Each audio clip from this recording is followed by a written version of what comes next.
Hello, hello, hello, everybody. Welcome to the 26th annual KUMB Awards. Yes, number 26.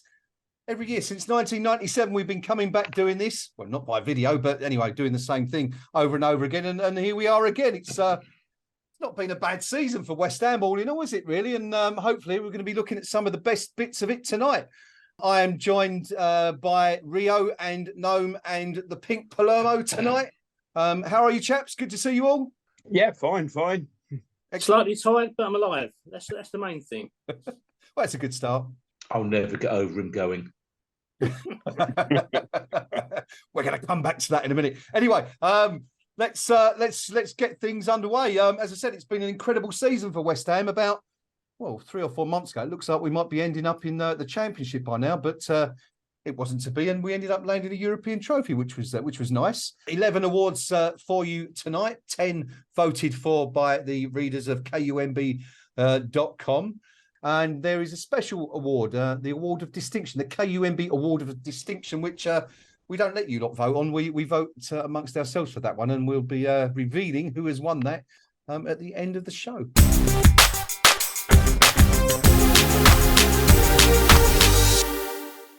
We are going to start with the KUMB Writer of the Year.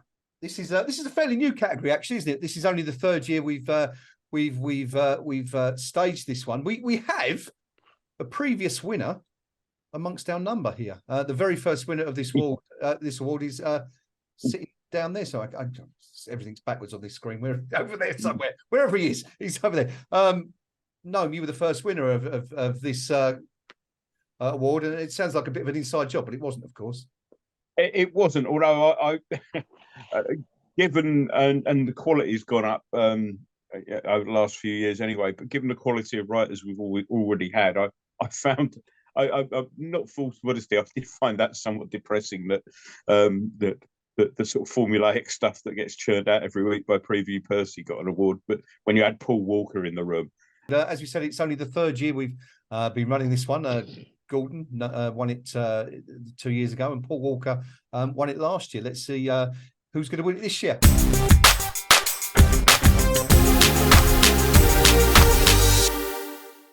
In third place, one of the new breed, Jack Elderton with 21% of the votes.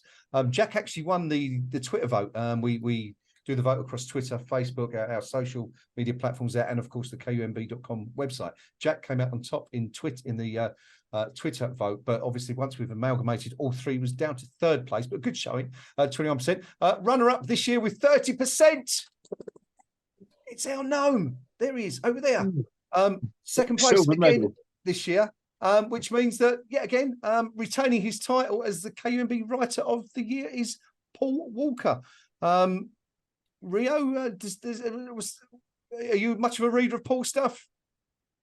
Yeah, I am. I mean, I try and read as much content as I can from the site, and we are truly blessed with some really talented individuals. I'd like to point out one of the people who didn't make the top three, but who's on the nominations list, in another moderator in Wilco, who produces some excellent match reports. Yeah. But Paul Walker, his years of journalistic experience really do shine through. But his articles are very engaging, very insightful, and they're a must-read for any West Ham fan, in my opinion. I should stress, you've been churning out a few yourself recently. Could be in for line for you an award yourself this time next year, the way things are going. I believe and hope so. You know, with age comes wisdom and experience, and frankly, Paul's seen them all. He's seen all the great players that West Ham have churned out in the last 50 years. And it gives you a sense of perspective. You know, sometimes we'll sign a player who's a one-season wonder or whatever it may be. But one of the pluses you get going for 50 years is you kind of sort the wheat from the chaff, and therefore your views that you're offering in the articles you're writing tend to be more balanced or maybe nuanced in particular ways. So Paul's experience, you know, I think gives him a real edge in the articles he writes for KUMB. They're always worth reading. Yeah, we're lucky because, you know, you look around, should we say, some other football websites, and I'm not talking about West Ham United here, I'm talking about other clubs. They don't have that depth of article that you can get on KUMB. And yeah, I think Paul is a fantastic contributor to the site. You know, you've got something good when the club go to some sort of extraordinary lengths to disprove something that he's said. Very well deserved. Very well deserved.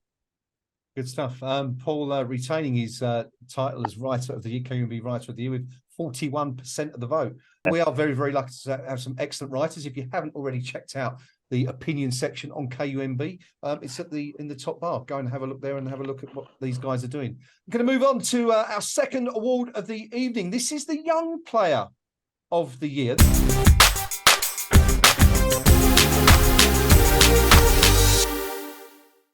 For me, I went for Callum Marshall. Okay. The FA website featured a lot of footage of the live games in the Youth Cup run. Yeah. And every time I watched Callum, I was mightily impressed. There's other players who have obviously made a breakthrough into the first team already, like Divan, Scholes. But Callum Marshall just looks like an incredibly intelligent footballer. And he's made his bow for the senior up Northern Ireland side. So he's had a great season, hasn't he? Funny enough, I went for Callum as well, mainly because, we mentioned the cup run as well, but the lad's now playing senior international football. And, that's got to count for something in my book. So I'll just counter Gnome's view on international football with two words: Carlton Palmer. Okay, so moving on from there. I actually went for the more obvious one with Jeff Thomas. I raised you, Jeff Thomas. Yes, indeed. Yeah, you've done me there. I went for Divan Mabama because the occasions I saw him come on for the first team during the course of the season, you can see he's raw. You can see he's not quite ready for a first team start every week, but he's getting there, and I think he'll make it. So hats off to the young man. This is an award that's, of course, been going for many, many years, stretching back to our first ever award ceremony back in 1997 when Rio Ferdinand won the first one. I'm going to pass you over to the Pink Palermo to give us the top three on this one. Pinky, if you will. First, I'm just going to say why it's important. We're facing the prospect of seeing, the club's star player depart for pastures new. A player that's been with the club for 10 years, made it all the way through, the junior ranks and all the way to captain of the club. And we're facing going into next season, and we're looking for the new face to come through. There's transfer talk about Ben Johnson maybe heading off to Everton Football Club. I've seen that. So if you're a supporter and you're supporting a club that's got its mission as the Academy of Football, it's very important that it becomes something more than just words. If it just becomes words, it's meaningless. You have to see the talent break through and make it into the first team. And this year, in terms of the Young Player of the Year, we've got three outstanding prospects coming through, at least three coming through at West Ham United.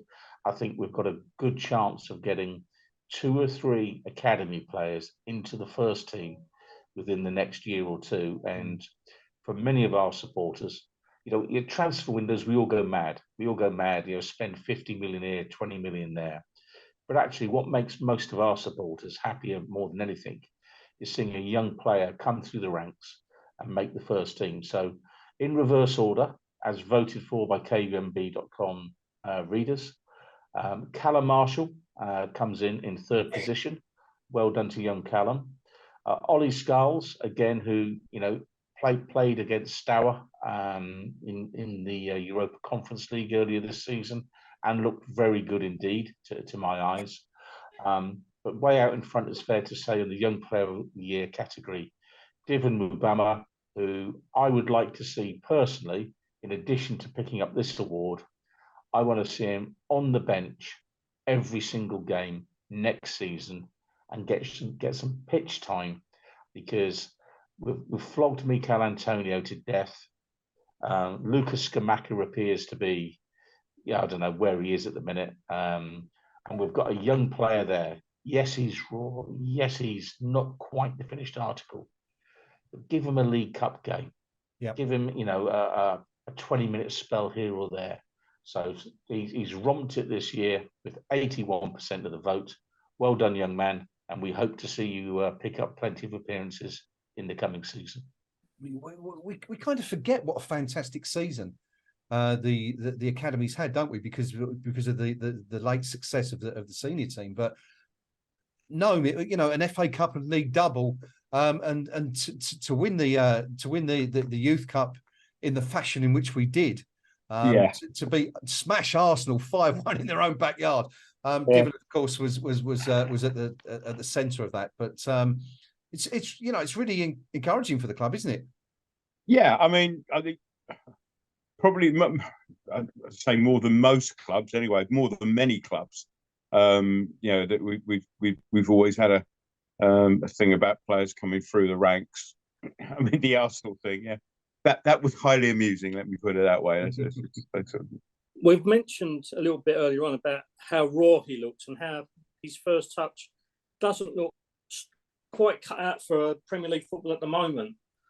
But look at the current incumbent of our number 9 shirt, Mikel Antonio. Is his first touch exemplary all the time? Does he always know where the goal is? So Divan has got this uncanny knack of finding the back of the net. He's always showed willingness. He always showed plenty of grit and determination. The times he has come onto the pitch, I don't think he's let anyone down. He's a really good prospect. I just think he's not as polished as some of the other ones in that youth setup. But the fact he's actually broken into David Moyes' first team ahead of most of the others, I think that really does shine through. We're going to move on to the next category, which is the most missed player, as I mentioned a little bit earlier. This is the category for players who left the team before the start of last season and following the end of the previous one.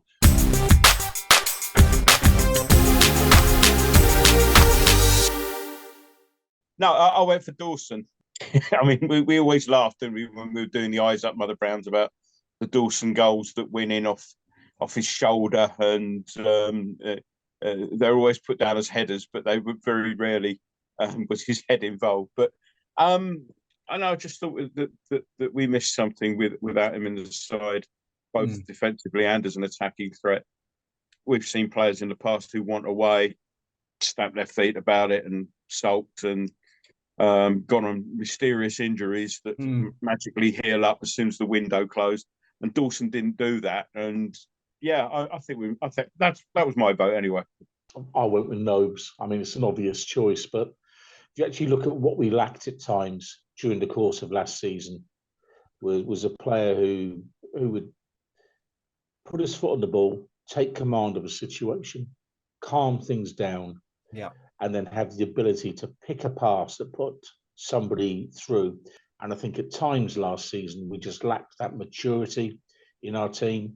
As good as some of the other players have been in the middle of the field, I think Noble's ability just to say, do you know what? Everyone else around me, they're losing their heads, but I'm going to be calm. And I think we missed a bit of that. So in third place with 2% of the vote was Andrei Yarmolenko. The runner-up with 35% was former club captain and absolute legend Mark Noble. But the most missed, as voted by the KUMB readership, with 62%, is Craig Dawson. Rio, do you think the reason that he beat Mark might be because Mark's still at the club in, some capacity? I also think as well that in his tenure at the club, Craig Dawson left a really big impact. For someone who come with very few kind of any kind of real high hopes for him. He was very much viewed as a squad player. He integrated himself really well when he finally forced his way into the team, almost made himself undroppable. And he was a big character. The fans took him to their heart.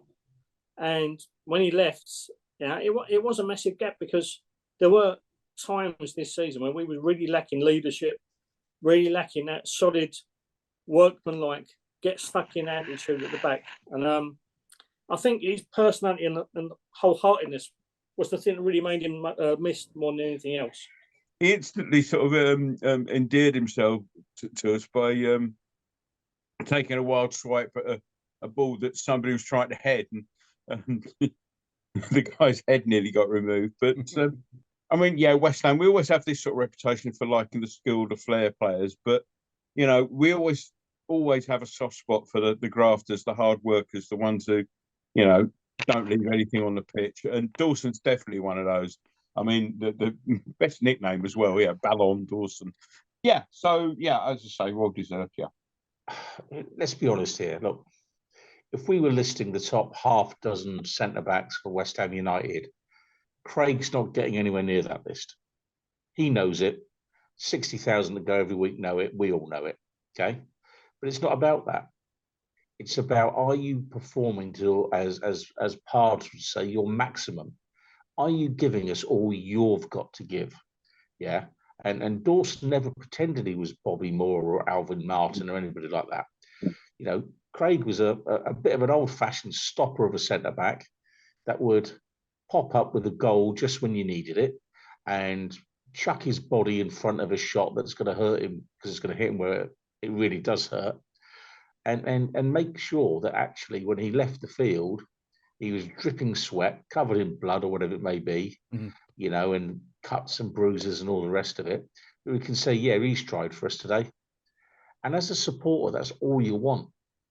And what we had from Craig Dawson was 100% effort. So whatever skill he did or did not have, and I'll be honest, most of the time he was a penalty kick waiting to happen. But, you know, he tried, he performed for us. He was usually fit, and he left the club in a very professional way. And I would have him marked down as a good pro who works his way up from quite lowly levels in the English pyramid system to have a very good career, and hats off to him. Excellent. That's the most missed category. Thank you, gentlemen. Next one will be most improved player. Of course, this is open to everybody in the squad. The player who you felt looked much better at the end of the season than they did at the start. Could apply to everyone, to be fair, but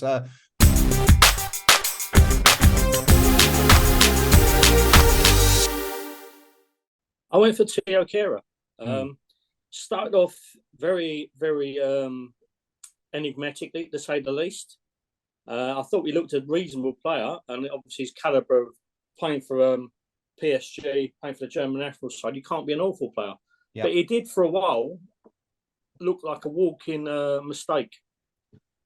But eventually he kind of found his form, as did a lot of the new signings. It took a while for them to settle. Once he did settle down, he produced some really good performances, and he also looked like a very key character in the dressing room. So that's why I went for him. I went for Soufal. I just thought he got better and better as the season went on, and he just looked more and more reliable. When he was injured, it showed. It was a big worry, the right back spot there. So yeah, I went for Soufal. I think I went for Paqueta. It took a long time for him to settle. It really did, and you know, it always the fear when you know a club like ours puts big money down for a player. Paqueta, early doors, I thought, what have we really bought here? Where do you play him? What does he do? But undoubtedly, we could all see he had some skill.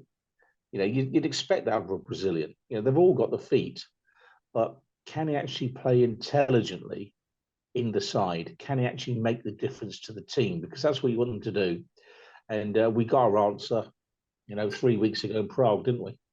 One pass, bang, have it. No, the most improved player in reverse order, please. Yeah, okay. In third place, with 16% of the vote, was Thilo Kehrer. In second place, with 27% of the vote, was Syed Benrahma.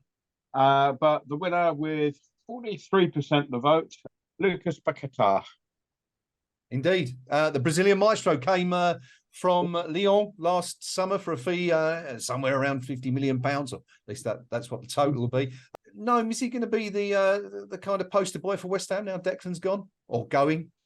If he carries on the progress that he made in the second half of last season, once he finally got the pace of the game, then yeah, I think he will be targeted, of course, by yeah, as we already seen, he's already getting lumps kicked out of him, and he'll find that happening a lot more this season.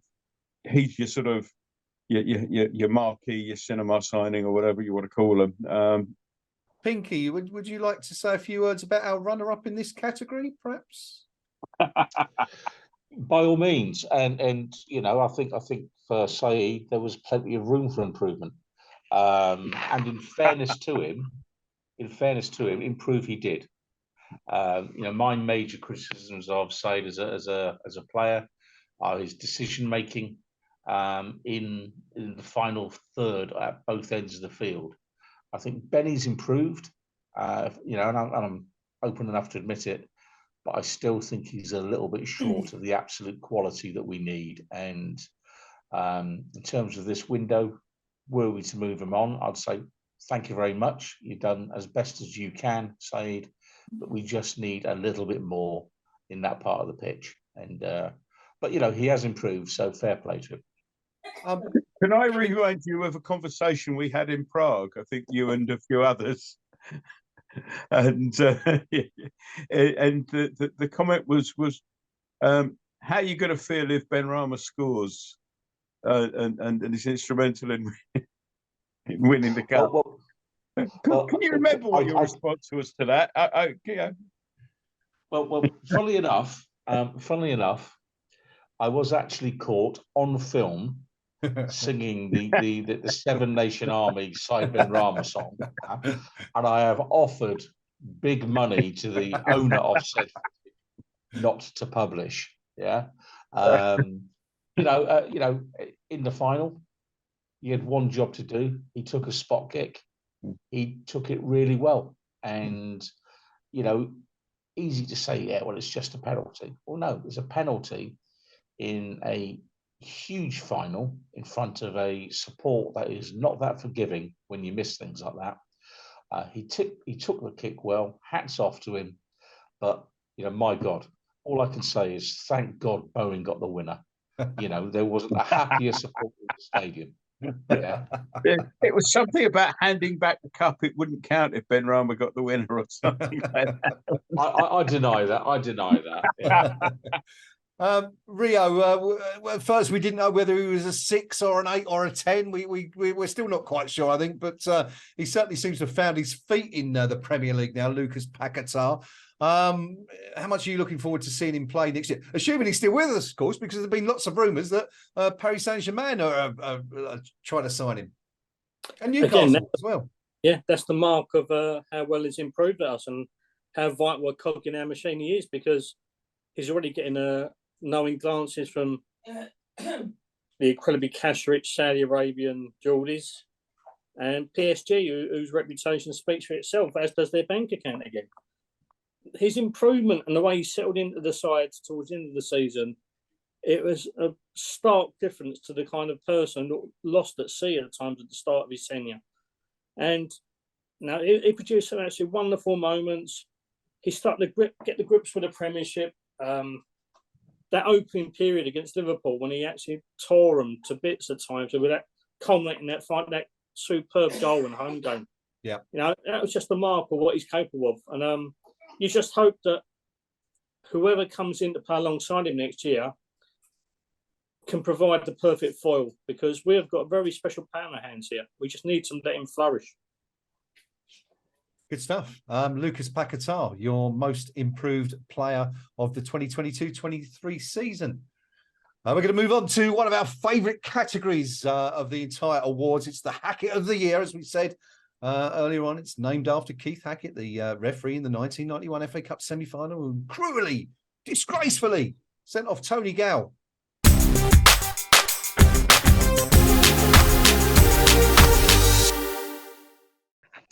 Hopefully this is going live and to a global audience, because I voted for the absolute thunder cunt that is Mikel Arteta.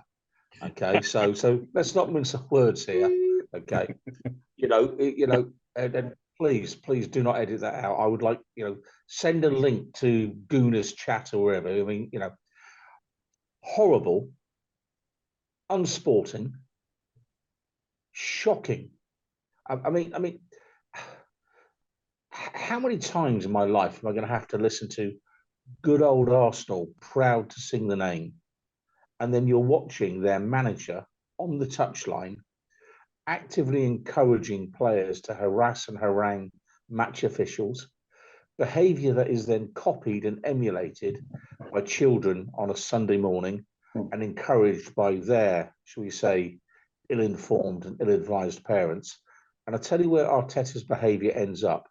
It ends up in my mate's 14-year-old, who is a referee, getting emails of an evening before a game is due to ref from one of the team managers pointing out all the dirty players on the opposition to apply pressure to a 14-year-old referee, who's refereeing an under-8s game. Mm-hmm. That's where Arteta's behaviour ends up. That's the consequence. So for me, Arteta has shown a distinct lack of class all season. And at Arsenal Football Club, who for generations, they're referred to as the Bank of England club, and a club for many years with a fantastic reputation of doing things the right way, I think they've taken a really bad turn with Arteta. And instead of them giving him a nice contract, he ought to be hauled in front of the Arsenal board, whoever that is these days, and remind him of his responsibilities to the greater game. It's shocking behaviour. The person or persons who threw the cup at the Fiorentina player. Notwithstanding up to that point, it was the only shot on target in the whole match. and next game away, it could have been somewhere nice, and would have been somewhere we can't go. UEFA don't need an excuse to dump on English clubs. Historically, we're not UEFA's favourite federation, and just giving them the excuse. And I know it's frustrating watching them throw themselves around on the floor all the time. And again, the irony was that it hit him on the head, and he basically just applauded the shot, didn't go down. As a full time of the game, he didn't actually go down. And I know it's frustrating and terrible, but it just disappointed me, shall we say. There's been various people said, oh, it was a vape or something, and those were thrown on, but the actual one that did the damage was definitely, it might have been 2 cups in one, but they were fairly sturdy, those cups in the stadium. We'll moan about the fact you can't have a beer at your seat in the stadium. Well, there's the reason why. For me, there's only one person, that's Mikel Arteta, who acted like a spoilt brat for most of the season, acted like he was the only one in the world, teaching his team getting injured players to roll back onto pitches, just in general producing a really, really, really horrible football side, and then openly tapping up our skipper, and he's just a square-headed, Lego-faced numpty, and it's the most politest thing I've called him, because I know we're recording. Yes, I think in the end I prompted for the person or persons who threw the cup at the Fiorentina player. Notwithstanding up to that point, it was the only shot on target in the whole match. It's just, now and next game away, it could have been somewhere nice, and would have been somewhere we can't go. And to tell us who has won it this year, giving us the top 3 in reverse order, I'm going to pass you over to the Pink Palermo. Well, the much coveted Hackett of the Year award, and dare I say it, actually, the award that I think the readers of KUMB probably enjoyed dishing out more than any. So the readership this year, as voted by them, in 3rd place, no surprise really, it is the Arsenal Football Club manager, Mr. Mikel Arteta. And tragically, I don't think we've seen the worst of him yet. That's my concern there. So I think he could well make another appearance in this category in the not too distant future. In 2nd place, the AZ Alkmaar's Ultras. I'm not sure that's because of the trouble they started, or the fact they allowed just 2 of our supporters to see them off. And fair play to the lads that did the club proud that night. Looking after our club's friends and family that were sat there innocently in the stands. I look forward to the punishment that's going to be meted out to AZ Alkmaar for a night of absolute disgrace over in the Netherlands 7 or 8 weeks ago. But in 1st place, the Hackett of the Year award And it's with a heavy heart that I'm reading this out, because for the first time it's going to go to a West Ham United supporter, and it's whoever it was that injured Cristiano Braga in Prague. It wasn't a very proud night for any of us in that sense. It's not nice to see. It doesn't reflect well on the club. People that know me will know I am loath to say anything even remotely negative about our support, but that was not a good moment for us. And so the Hackett of the Year award goes to that individual, and I stress, to an individual.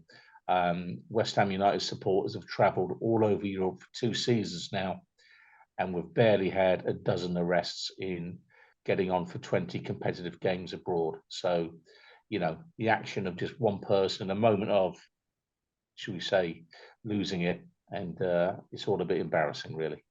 Rio, this is probably the first time and probably the last time that this award will go to an unidentified individual, I suppose. But 44% of the vote, nearly half of people voting, felt that this was a particularly black mark on the club, a bit of a stain, and especially on that night, because we, as Eamon said, the fans had behaved impeccably. Unfortunately, it came on our biggest stage since 2006, in front of Europeans watching eyes. And I understand why the frustration kicks in, because the way that the Italian players performed and play acted and really made a meal of everything on the pitch obviously led to a lot of frustration in the stands. But, we really should know better by now. The only trouble also throughout the whole thing in Prague came from that event. You would have thought that 2 or 3 days of West Ham fans constantly drinking, constantly enjoying themselves, might have led to some other shenanigans elsewhere, but not a bit of it. And the one thing that did happen is in front of the whole watching eyes of Europe, and it dragged our name through the mud a little bit, and it's really sorry to see. Good stuff.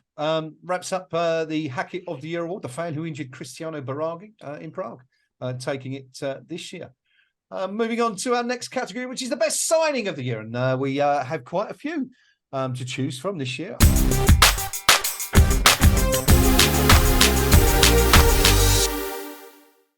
I went for Lucas Paquetá, purely because, as we've already mentioned, it was a bit of a sticky start to his West Ham career. But in the end, he displayed his true class and setting up that winning goal in such a really kind of stylish fashion. He's looked every inch the £50 million player that we wanted. It took a time to kind of settle, but the man is a quality player. Same for me. Yeah, most players that you sign from foreign climes will take time to adapt to the sheer pace and the blood and thunder of the Premier League. And Paquetá, especially second half of the season, did. It was the game where he ran rings down on touch with Leeds, wasn't it? The third goal against Leeds, where he just for Lanzini, yeah, set up Lanzini. That little effort, you think, well, yeah, there you go. That's what we were looking for. I went with Nath Agger, centre back. When away at Glasgow Rangers, when he went down injured, he got injured in that game, and little did we know that basically, would have seen a World Cup, come and go before we really saw Agger appear for the team. And the damage to our league season was done pre-World Cup, really. When we got him into the team and got him playing regularly, I thought we started to look a lot more comfortable. He's made the odd mistake, we've all seen them, but he's also made some really important recovery tackles and what have you. I think he's got reasonable pace. I think he's got a decent left peg on him. I think, next season we'll see him come into his own, and I believe he'll turn out to be just as good a signing for the club as Ogbonna was. To tell us who's going to win it this year is Rio, bringing us the top 3 in reverse order. Okay, and then with the absence of an envelope, you might want to add a little bit of sound effect on in the post edit. But yeah, in third place with 2% of the vote is Emerson Palmieri. In second place with 14%, Nath Agger, and the runaway winner with 82% of the vote, Lucas Paquetá. Yeah, Lucas taking more than 4 in 5 votes in this category, winning his second actual award of the evening. Of course, already named as our most improved player. Best signing as well. Rio, are you surprised that he won this so easily? Or maybe a touch, because I thought Neuer did really, really impressively well. Once he settled in after the injury, he did look a class apart at times. But I think because the voting obviously come at the end of the season and the impact that Lucas has had in the last 2 or 3 months, where he's absolutely shone and he's really ingrained himself not into the West Ham way, but the West Ham fans' hearts with performances, his skill, his ability, and also his desire to get stuck in as well, because he isn't just a ball player and a classy person on the actual with his touches and the way that he creates passes and opportunities. He does get stuck in. So I think that's what kind of really took him to heart with the West Ham fans. You're not just getting a mercurial genius, you're getting someone who grafts as well. So I think his impact the last 3 or 4 months has really been amazing. Pinky, your typical Brazilian, is he, Lucas Paquetá? I mean, as Rio's rightly just pointed out there, with the skill comes a great element of steel as well. Absolutely, and the part of his game that I particularly like is his willingness to leave a boot in.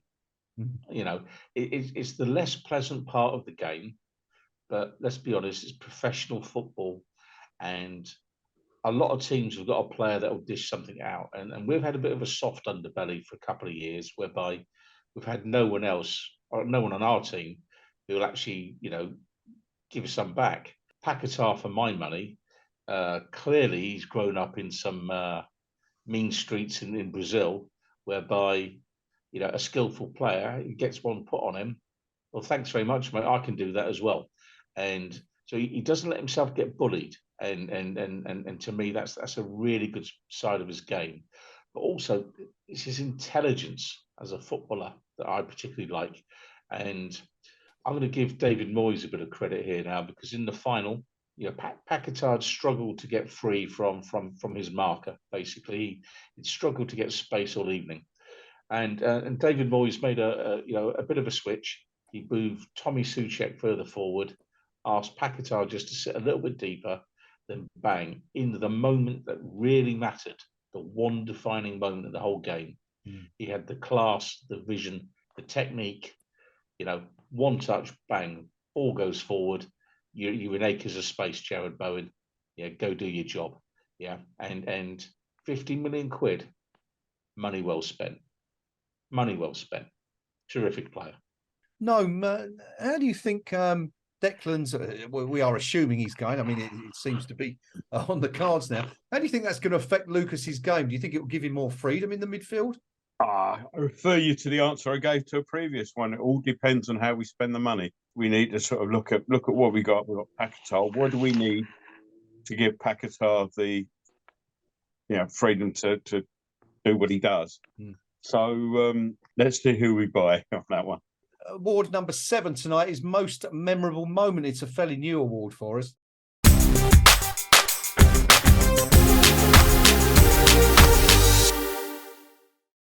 I finally pumped for Jared Bowen's goal in the final.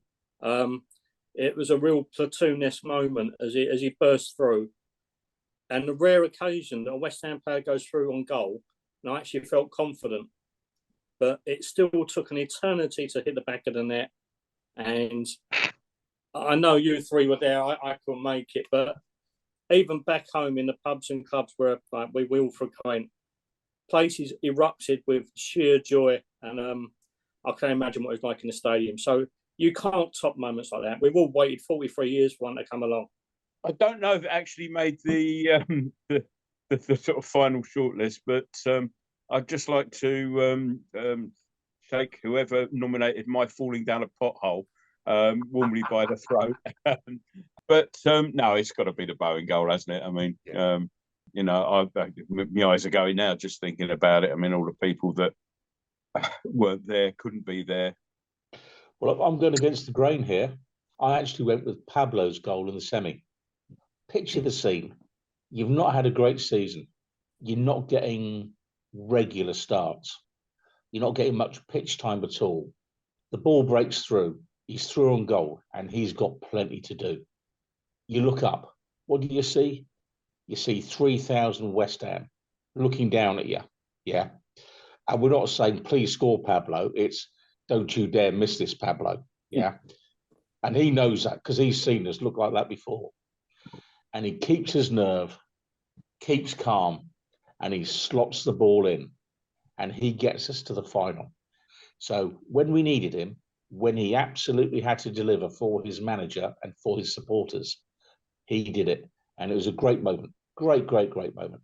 It absolutely was. And the thing yeah. I enjoyed most about that, or one of the things I enjoyed most about it, was the Danny Ings in the background, just going like this before he even scored. It was like, you know, we perhaps didn't have faith, but Danny certainly did. And yeah, it was wonderful. Absolutely. And have a look exactly where the ball ended up. Yeah, bang in the corner. You know, he absolutely buried that in the one place where the keeper couldn't reach. And you're thinking that takes some nerve. That does. Fair play to him. And so, Mr. Pellegrini, if you're watching this, he was one of your better signings, and he did us proud that night. So, for me, it was Pablo. Taking us through the top 3 most memorable moments for season 2022-23, I'll pass you over to Gnome. Yeah, and I'm pleased to announce that before we get there, that me falling down a pothole did not make the final 3. So should have done. But yeah, thanks for your concern, guys. Anyway, in 3rd place, Pablo Fornell's winning goal against Alkmaar, and that came in with 5% of the vote.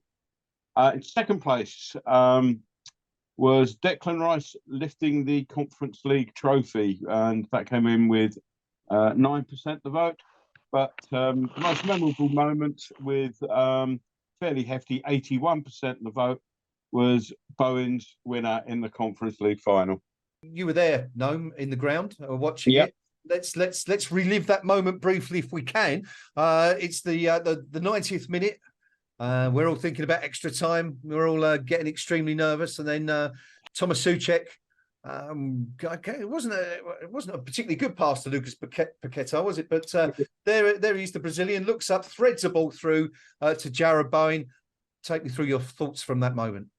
Well, when it's Bowen on the ball, you know, you're just saying, go on. Everyone's going, go on, and you know, he slots it away. I mean, it clips the goalkeeper on the way through.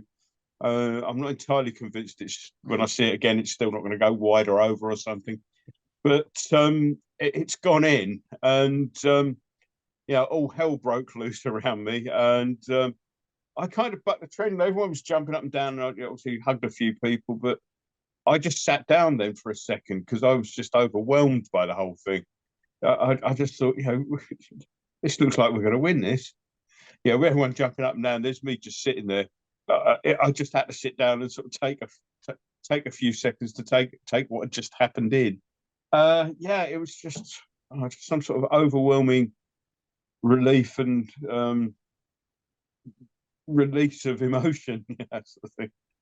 I mean, yeah, I mean, all 3 of us were, that were there. And sorry, Ray, that's not rubbing it in that you weren't or anything, but when we met up underneath the stand after the game, I mean, we didn't know what to do, did we? We were sort of hugging each other. I seem to recall I gave some mild applause and uttered the words, well done, chaps. Something along those lines. Splendid. Yeah. I mean, seriously, from the moment the ball left Paqueta's foot, I knew we'd score. I had no doubts at all, none whatsoever, that Bowen would do what he had to do. If of the players we had on the pitch that night, if you had to find one player and put him away, that player had to be Bowen. As it turns out, he made relatively hard work of it. You know, when you watch it back, but at the time, in the moment, you know, it's in the stars. You know, that the planets are aligning. Yeah. You know, I mean, I'm absolutely convinced if Taylor Swift had appeared round the corner, she'd have asked to marry me. It was one of those moments.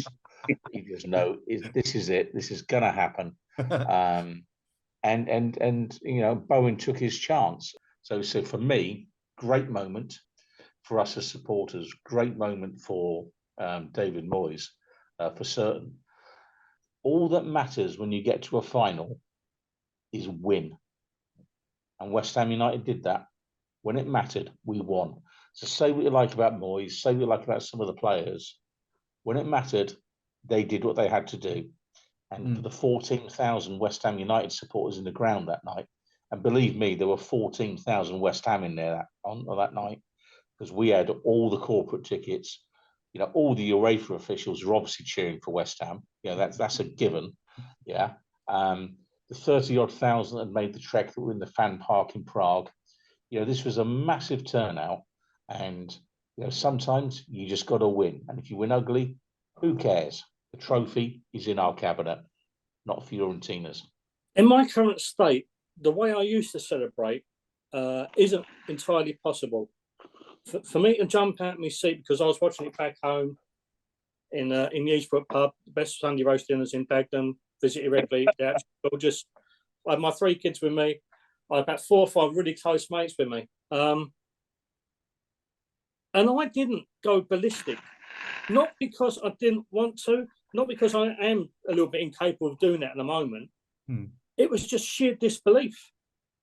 I've waited for this moment for so long, 43 years, as we all have.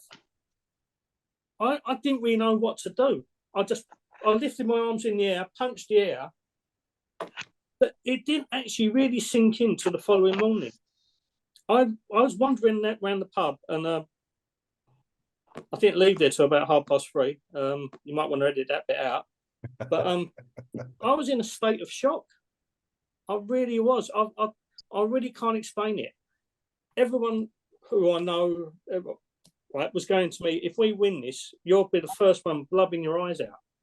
And I did, but it didn't happen until 7:19 the next morning. I watched the goal back and I wept like a baby. Everything hit me the following morning. It's a really weird thing to say. Yeah. I had people around me crying their eyes out. And it was a really beautiful moment, because, you know, the pub was absolutely packed. There's a pretty vociferous crowd. But everyone went stone silent. When that ball got put through by Paqueta to Bowen, the whole place, you could have heard a pin drop. Then 5 seconds later, bang, it went absolutely ballistic. I just didn't know what to do. Wherever you looked in the stadium, there were grown men crying. I think these 2 guys were also shedding a few tears. I mean, I certainly was. I spent the whole bloody evening crying. When I walked in to my seat, when the ground was empty, we got there early, didn't we? I walked up to try my seat. I went there and sat down, and it was about an hour and a half, 2 hours before kickoff, wasn't it? Yeah. And that's when I started. Yeah. I And was going to say, I think just about stopped when those guitarists came on, and then I was crying for a different reason. What was that about? What on earth were they doing there? Yeah. But one of them did give the old crossed arms on the way back, didn't he? Which was quite funny. But I was going to say, the last time I remember seeing so many grown men cry in one place was 1990, when Chris Waddle ballooned that penalty over the crossbar. Was it Pierce? I can't remember who was last, but last time I can remember seeing so many grown men cry in one place. Absolutely unbelievable. But Rio, of course, we've got some form, haven't we, for scoring last-minute winners in finals. Ronnie Boyce, 64, scoring the winner. Who can forget Ricardo Vazte in 2011? I think that was the 87th minute anyway. But we haven't. We've got a bit of form for it. Yeah, but you just never expect us in those crucial moments to produce that little bit of magic, do you? Yeah. I'm actually going to give a little bit of credit to Fiorentina here as well, because from a tactical point of view, they did everything right on the pitch. They nullified Declan Rice. They nullified Paqueta for virtually the entire game. They got their tactics really spot on. They frustrated our players, frustrated our fans. They kind of bought the referee in the opening half. Yet for us to come through and finally lift the trophy after 43 years, I'm going to say, I mean, the category is called the most memorable moment. Not only is it memorable, it's absolutely beautiful. That's what it is. It's beautiful. It's the whole nature of the way that ball crossed the line in such a slow motion of fashion. I'd say my local pub, there's a sharp intake of breath, hear a pin drop, eruption. And it's moments like that. I mean, I'm insanely jealous I couldn't be out there with you. I mean, I wept tears because I couldn't go. But yeah, that is. I was so delighted for each and every single West Ham fan out there. I was delighted for you three in particular. I was delighted for the people that I know who go West Ham week in, week out and travel doing the miles. I couldn't be more delighted. And yeah, it's moments, isn't it? I mean, I'm looking back at the two of the previous winners, right, out of our four. Alvin and David Martin, congratulating Charles, we beat Chelsea away. People crying. I was crying watching that afterwards. Yeah. Yarmolenko's reaction after scoring that goal against Villa. That's the last time I saw loads of people in a football stadium cry, mate.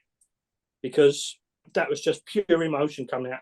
Not just of Andre, but it filtered through into the stands and there were grown men weeping.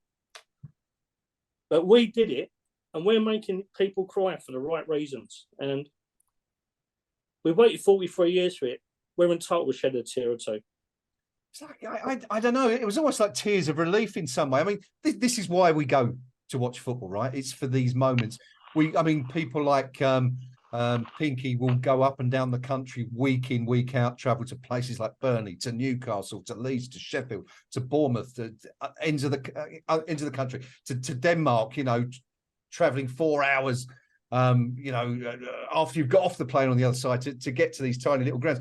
Those are the moments that you do it for. This is why we're football fans. And yeah, I think it was there was definitely some sense of relief in there, but it was just everything came out in that moment, didn't it? We all just it kind of like we all blew a gasket simultaneously. You said it, Rio. It was a beautiful, wonderful moment, and I'm not sure we'll ever beat it, but I'm just glad we all experienced it. Whether you were there in the stadium, whether you were watching at home, we were all together as one in that moment, and it was just it was just a beautiful moment, and the most memorable moment of last season for me, possibly the most memorable moment I've ever enjoyed as a West Ham United supporter.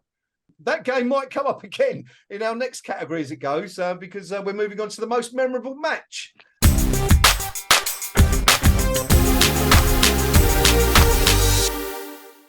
Did any of you go for anything but the obvious? The obvious being the final.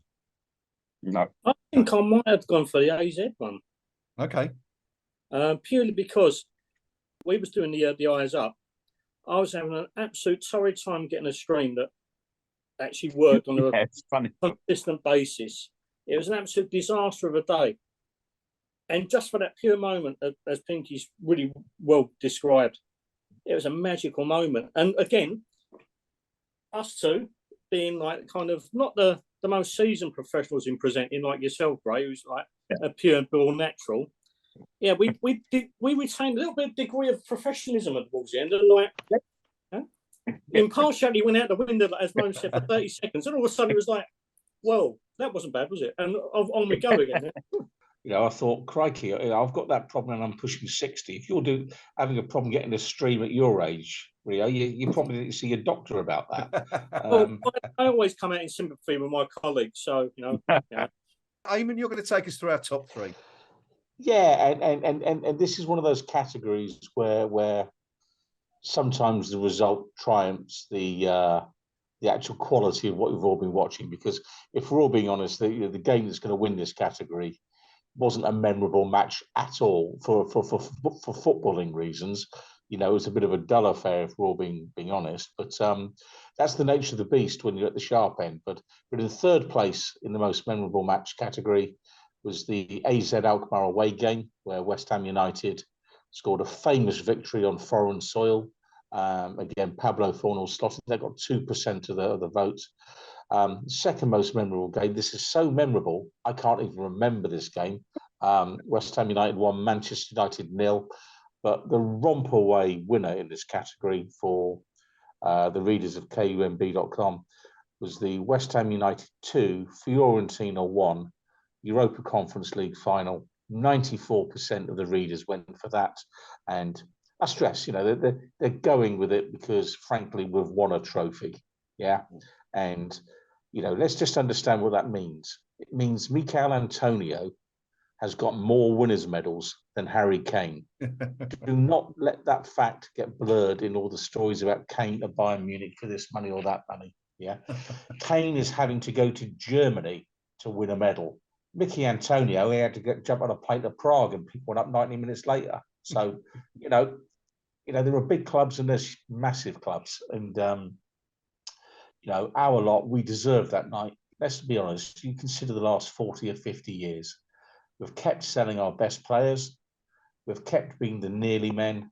We've ended up moving home. We've had a torrid time. We've bankrupted billionaires.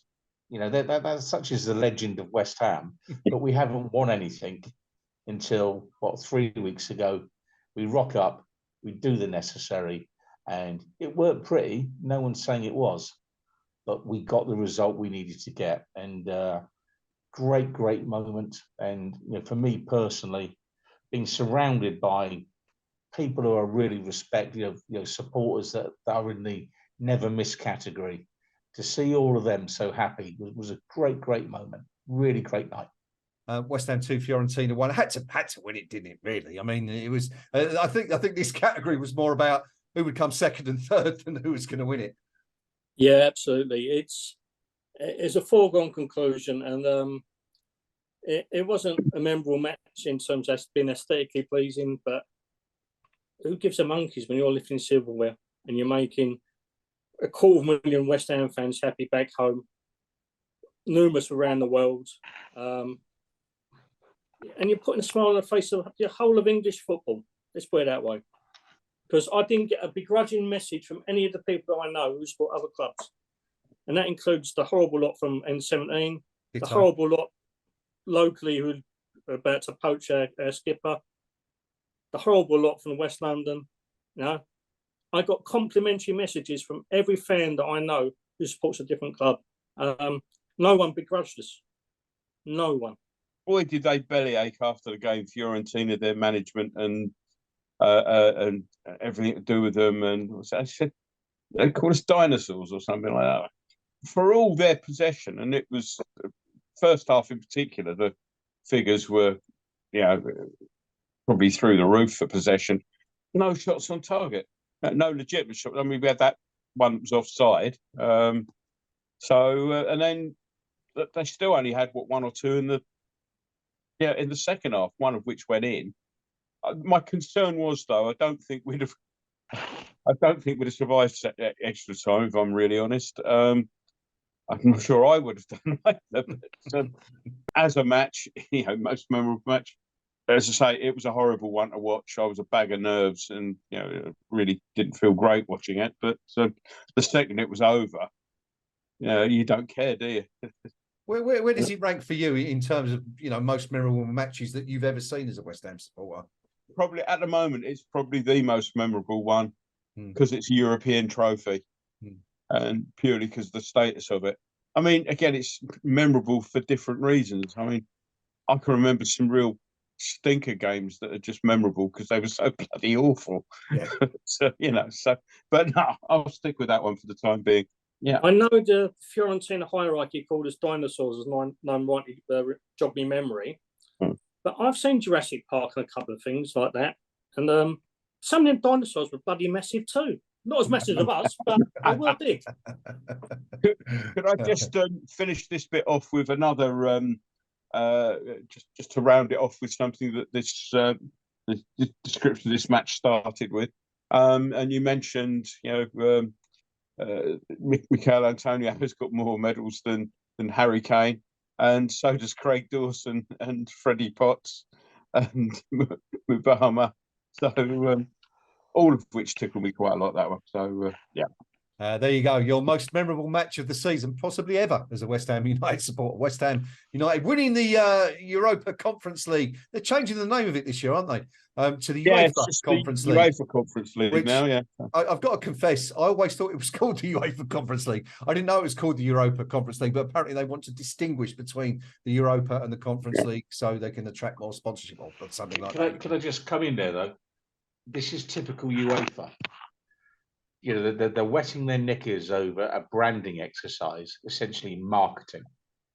And yet, we discussed at length on the forum, and I had no backers on this, certainly not from amongst other people in here, about what was the trigger that caused the misbehaviour. And I think UEFA really do need to look at refereeing standards and stadium selection. You know, we've heard a lot about the Champions League final where disabled supporters, people in wheelchairs, were having to be pushed across gravel paths and all the rest of it. You know, and taxi drivers charging people €200 to get to a game because there was no public transport, things like that. So UEFA, for all their branding and marketing, how about focusing on the fundamentals? Get the refereeing standard up, get the stadium selection better, because that's what you're there for. No one really cares what your trophies are called. Moving on swiftly, three more. Two more actually, because the third one is a special one, but two more public votes. The penultimate vote being goal of the season.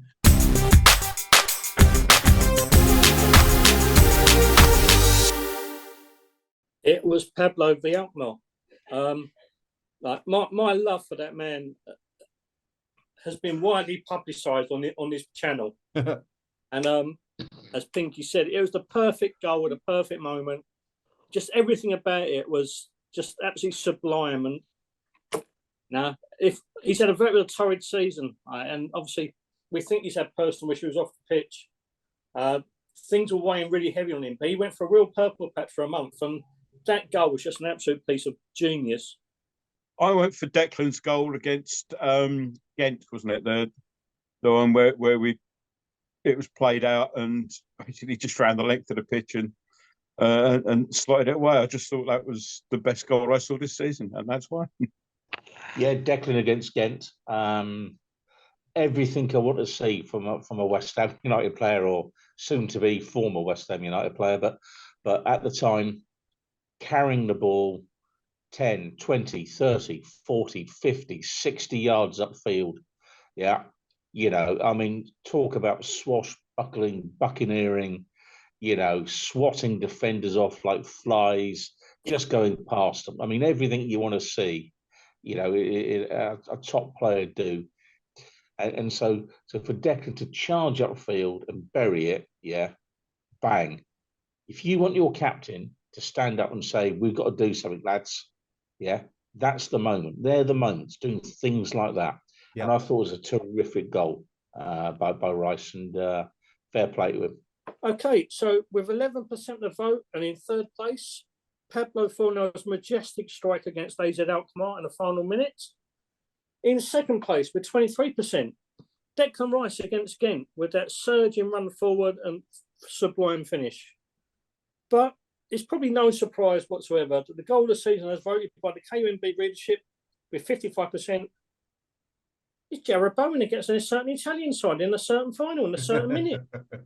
Probably not the greatest goal we scored this year, Rio, but it was, you know, it was never going to be anything else, was it? No, it's gone down in West Ham legend, hasn't it? And I think we touched upon it earlier as well. If you went in the fault of one of our players in that particular moment, it'd be Bowen. Can you imagine the gas and the terror if Mikel Antonio had been striding forward one-on-one with it just to keep at the beat, and he puts it into the fan park over the bag? Yeah, Jared Bowen, no doubts whatsoever in my mind it was going to go in. It took its time, but eventually it jostled and nestled in the back of the net. Was it a touch kind of fortuitous? Because, I mean, if you watch it back in slow motion, just bounces over the keeper's outstretched foot, doesn't it? I mean, it's not a clean strike by any means, but it's almost as if it was written in the stars that it was going to go in the back of the net. Yeah, absolutely. I think it was all part of the drama created by UEFA. I'm not saying that UEFA tournaments are rigged in any kind of shape, sense, or form, but the sheer way that it kind of hit the keeper, flipped up, you could hear gas around the world, the entire planet pause for breath, and eventually 3 or 4 million of us sucked enough, blew enough, so it went back in the net. In you go, and yeah, 3/4 of the world goes ballistic. Goal of the season means different things to different people. For me, when I'm thinking of goal of the season, I try to take the context out of it and say, how good was that goal? Full stop. Yeah. Obviously, other people, because I mentioned Declan's goal against Ghent. Other people actually have gone for less the technical excellence of the goal and more what it actually meant. And yeah, I mean, you who am I to sort of say anything else? I just want to pick up on something Rio just said. You know, can we imagine how it would have felt had Antonio been on the end of that? And I think, well, we could, because it happened about 15 minutes earlier. Yeah. And he did have a missed chance, when he didn't was he? offside. But yeah, it's kind of like the two things were kind of different. Antonio, I had no confidence that he was going to hit the target, offside or not. Bowen, I did, even if he did do it by a sort of roundabout way off the keeper's leg. But yeah, so to be honest, I don't care what it looked like. It was beautiful. It had its own beauty. It certainly did. It certainly did. Pinky, coming in second in this category was Declan Rice's goal versus Ghent. Now, that was a fabulous striker and also a really important goal. I think we kind of forget at the time that Ghent were ahead in this match, right? And we needed something a little bit special to get back into it. And Declan certainly provided that. And that's what the greats do. They deliver when it matters.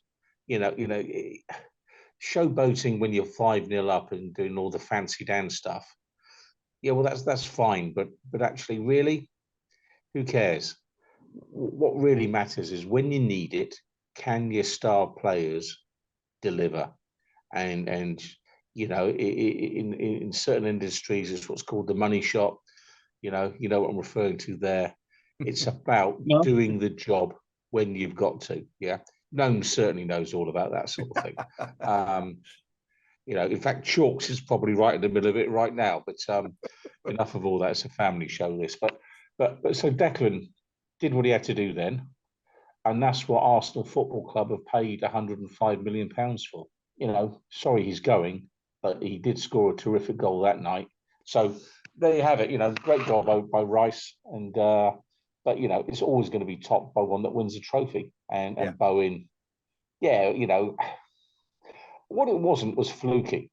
Okay, I want to be clear that on that about Bowen's goal, because when the ball was put through to him, he had to make certain that the Fiorentina player couldn't get to the ball. So he made sure he put his body between himself and the ball. So the Fiorentina defender had one option, which was bring him down early. He didn't do it, and Bowen then had the chance, and he scored. And frankly, if it'd gone in off his backside, it still have won goal of the season. No doubt about it. That brings us neatly on, gentlemen, to our final. Well, actually, it's our penultimate award of the evening, but the final one that the KUMB.com readers were voting for, which is the big one, the player of the year.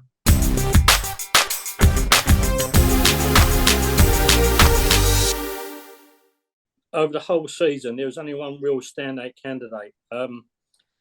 He's in a very, very difficult season.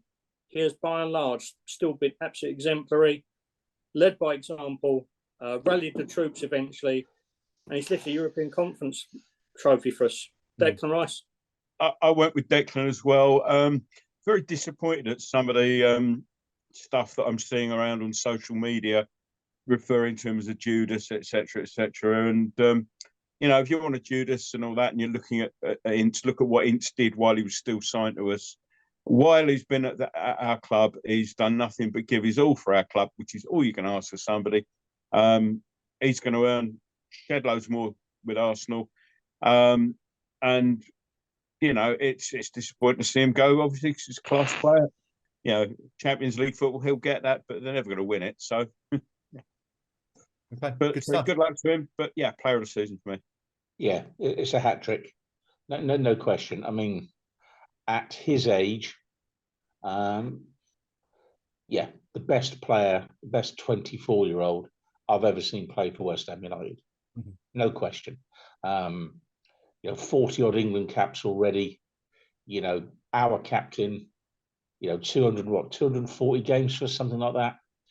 You know, he's probably had 2 or 3 what I call ordinary matches in his time with us, but I'm willing to bet he has got more man of the match accolades in his 200-odd games for us than other players would do in hundreds more appearances. He's been outstanding for us You know, for us, I think he's been a terrific player. He's done the business for us on the pitch. He's done the business for us off the pitch. He's, you know, you never see him in the newspapers for the wrong reasons. He's been a consummate professional for us, no more so than this season just gone. When it mattered, he delivered, and Rice delivered more than most this season gone. So for me, an outstanding footballer, and he would get into any team in the world at this point in time. He is that good. I think good luck to Declan. I think he's been a consummate professional for West Ham United, both on and off the field, and the outstanding player, no doubt about it.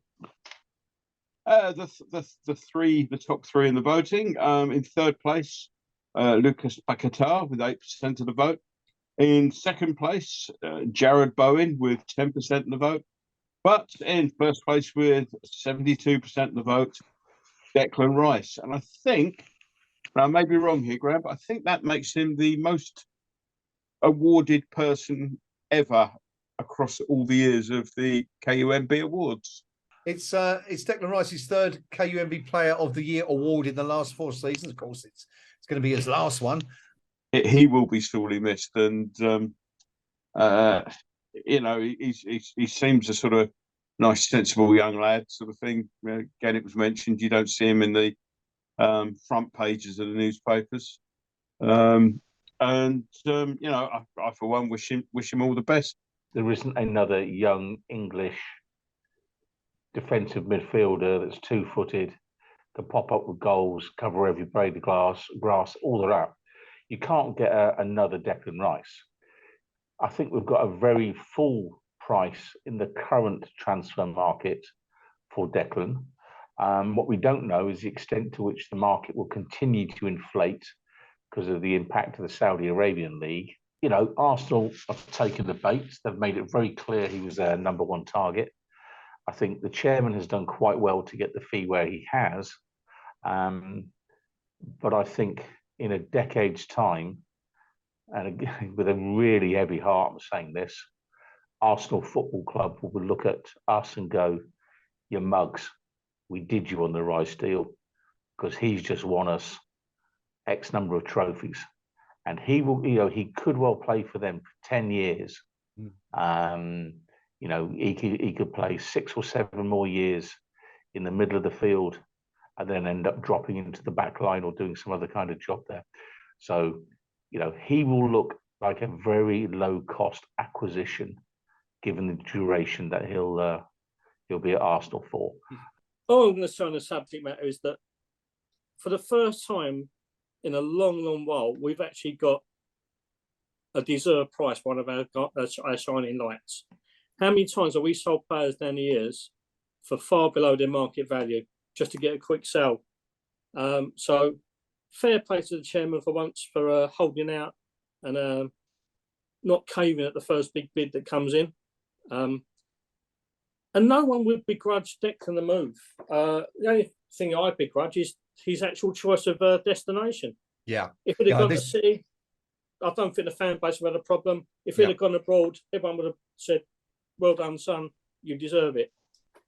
It is his choice of club which has left a sour taste in the mouth for a lot of fans. Sorry. Yeah. So yeah, that's the one thing that, you know, has kind of besmirched a little bit of what Declan has given us over the last few years, because he's been absolutely exemplary on the pitch. He's been exemplary off the pitch. He's made himself possibly the first time in every single England team sheet going. He is the England captain-elect. Yeah, it's just a shame that, you know, it's ending this way. The only other thing as well is this has been a long, arduous season for the most part of it. Obviously, the European trophy victory it's made everyone go into raptures, and rightly so. But for the bulk of this season, it's been an absolute slog. And Declan Rice has been the shining light and the one constant of providing week in, week out, sheer work rate, sheer effort and sheer quality. He thoroughly deserves this award because it hasn't been pretty at times, not pretty in one of the easiest, slightest way of form. It's been a tough whole season for the most part of it. So congratulations, Declan. Thank you for your contribution on this club. I hope you win nothing until you depart either back to us or to foreign climes. That is it as far as the readers' nominations and votes and categories go for tonight's awards. But we do have one more left to go, and that's a special category which we created a couple of years ago. It's called the KUMB Award of Distinction.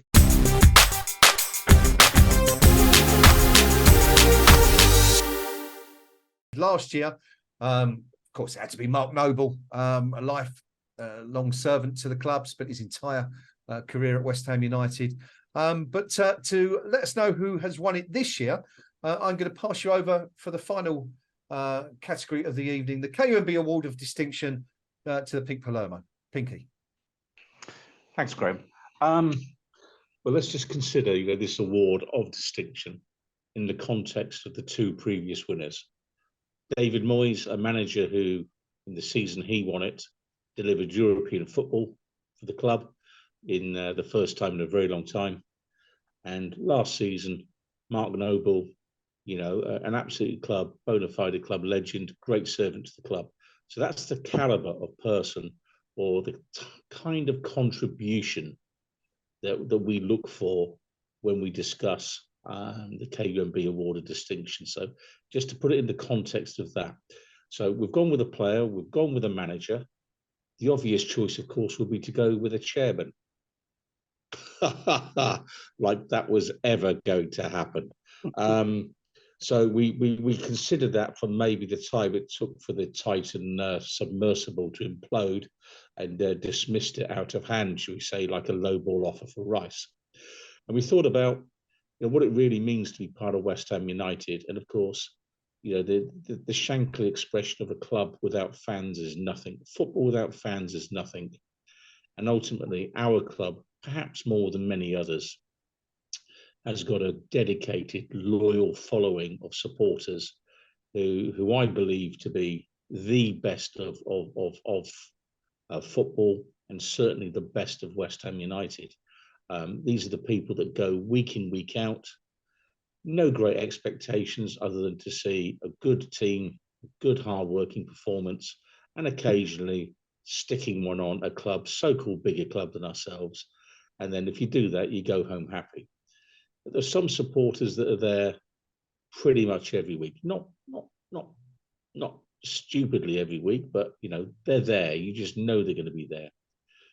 It doesn't make them better fans, because there's no such thing as a better fan, but it does make them a supporter who, when you think about it, some people invest a little bit more in terms of effort, in terms of a little bit of say, do you know what, I really want to be there. And tonight's award of distinction is going to go to one of our own, one of our supporters, who in the last several years hasn't been in the very best of health. He's a long-standing contributor to the KUMB forum, well known on the forum, and well known in and amongst our support. And this is an individual who was in Alkmaar with us. He was in great form against Alkmaar. Really loved the Pablo Fornals goal, celebrated it long into the night he did. And then we got a message through saying, the week before the final, he'd been taken into hospital, and we were all dreadfully concerned that he might not make it. But picture this.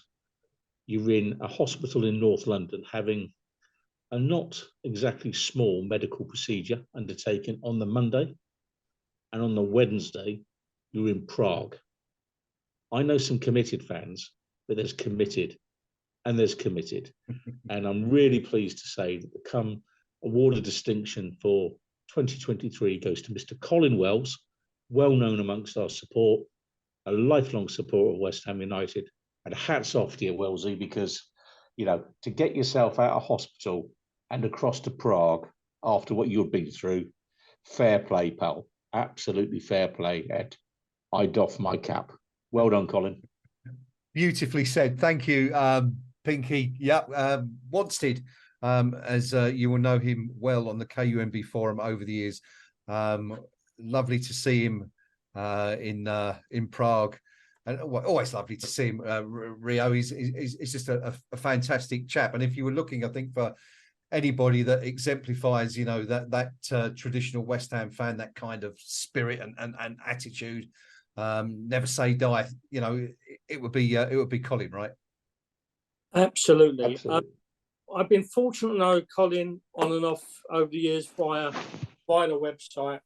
The early days of the website, used to have a drink pre and post game, and he was always great entertainment, always very insightful in the game of football and West Ham itself.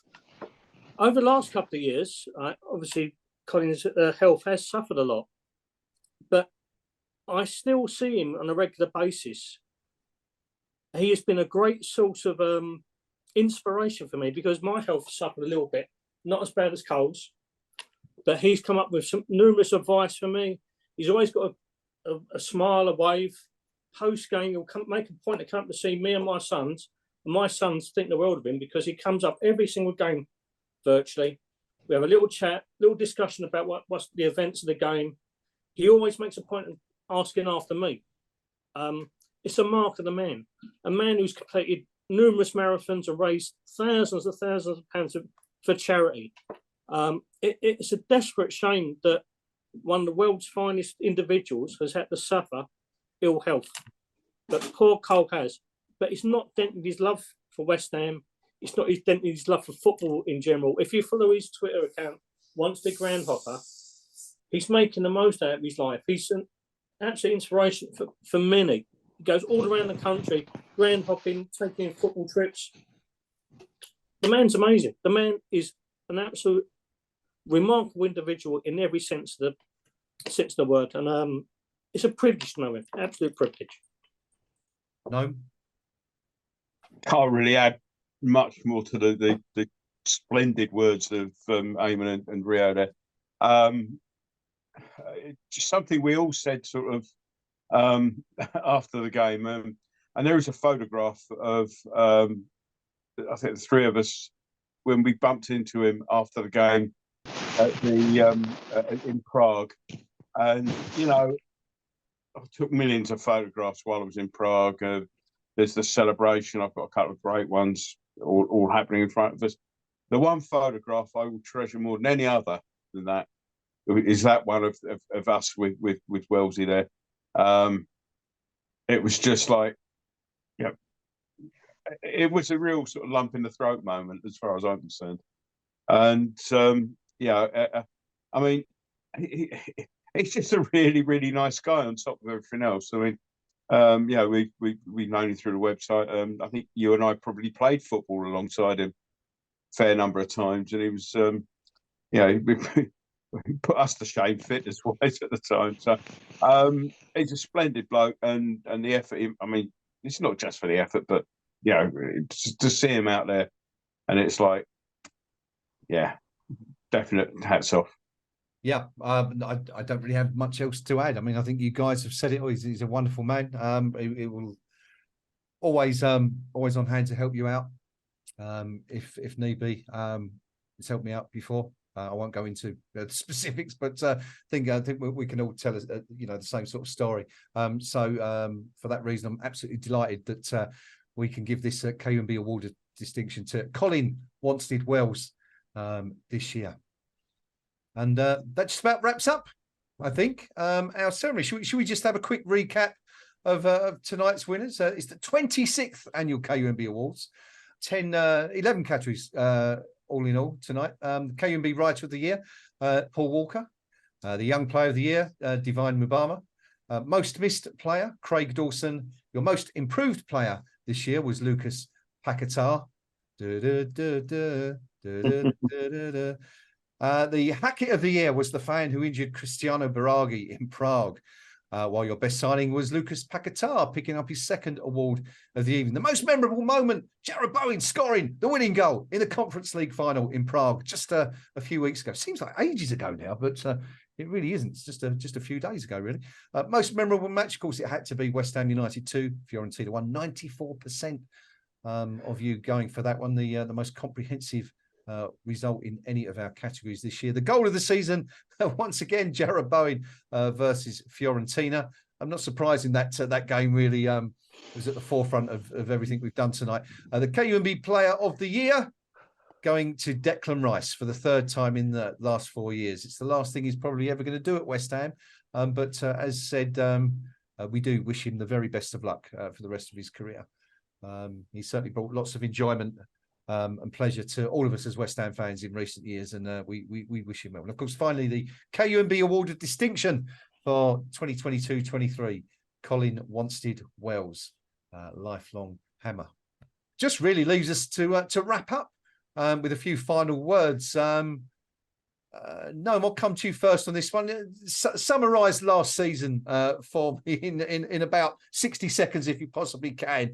I'm not sure how you can. It was just a bizarre season, wasn't it, all in all? Yeah, it was however many weeks of drudgery, punctuated by some happy European nights, and finished off with the with the euphoria of actually winning something.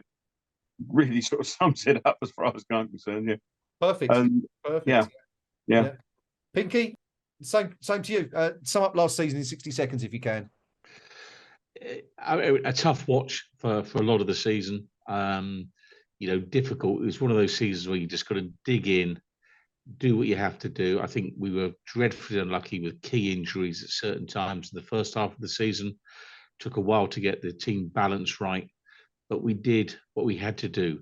We won the games that mattered, and by that I mean the final in Prague, but also Fulham away. That was a game in which David Moyes was in no uncertain terms. Lose at Fulham and you are sacked. Full stop. What do? We went to Fulham and we won. It was ugly, but the message is, if you win when it matters, everyone gets another go. It's that simple. And he did, didn't he? Consistently, time and time again. Forest, Everton, Southampton, Fulham, and of course Fiorentina and Alkmaar, I suppose you could say. Rio, 2022-23 in 60 seconds, please. Nobody said it was going to be easy, but patience is an absolute virtue, isn't it? We integrated a whole host of new faces in the summer.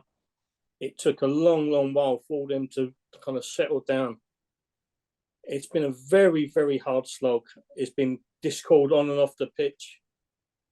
But eventually, we brought home our first major trophy in 43 years.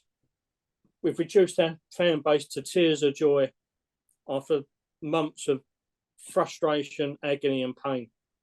But that moment that Jarrod Bowen finally got the ball over the line in Prague, it makes it all worth it, doesn't it? This is what we're here for, as you rightly said earlier. This is what we do. It hasn't been pretty. It hasn't been easy. But at the end of the day, we're major trophy winners.